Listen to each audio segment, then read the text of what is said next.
Now, Subaru has been using the same formula to create its Pocket Rocket STI for the better part of 20 years. And on paper, it doesn't look like it deviates too far from that.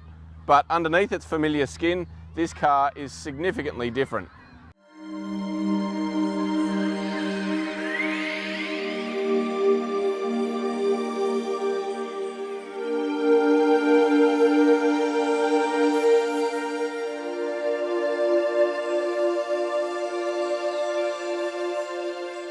Like its predecessors, the STI is the ultimate version of the WRX on which it is based, but with more power, better handling and a bolder look.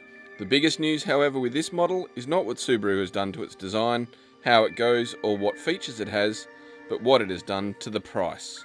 The Japanese car maker has slashed at least $10,000 from the sticker of the STI, with prices now starting at $49,990, plus on roads. That's the first time it has been sold in Australia for under 50 grand. But the STI has always been more focused on the driving aspect, and while the new model uses the same 2.5 litre turbocharged boxer engine as the last STI, it delivers its 221 kilowatts and 407 newton metres through a revised four-wheel drive transmission that now features active torque vectoring on the front axle.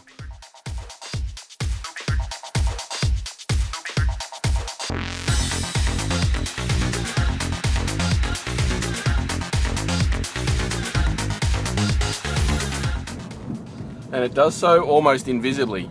But what you can feel though is the STI is so much sharper than it ever has been. Now, the steering feels quite heavy at first, but it's so sharp that it actually responds quite instantly to any inputs through the wheel. And with just over 2 turns lock to lock, it feels pin sharp. And the suspension is pretty taut, with stiffer springs, bigger anti-roll bars, and more rigid cross members. And around town, you can definitely feel every ripple in the road. But the trade-off is actually this thing has huge reserves of grip and great handling for that occasional track day use. And the driver can also tailor the handling of the STI as well. Like the WRX, there's a rotary dial which adjusts the throttle map, makes it more sharper or more fuel efficient.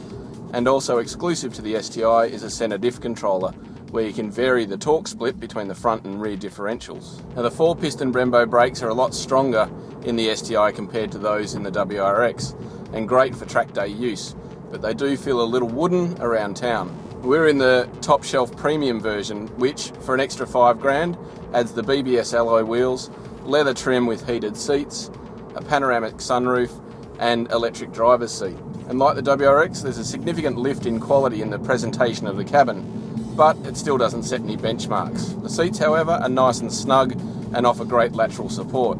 There's also more space, particularly in the back, and great forward vision, and the rear wing doesn't block too much looking out the back.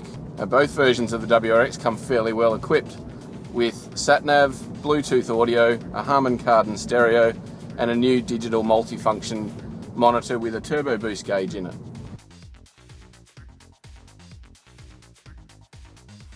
Now, STI has always turned the WRX up to 11, and this one cranks it just that little bit harder. And while a standard car didn't live up to the revolution that Subaru promised, this one does deliver because it's even more focused than ever before.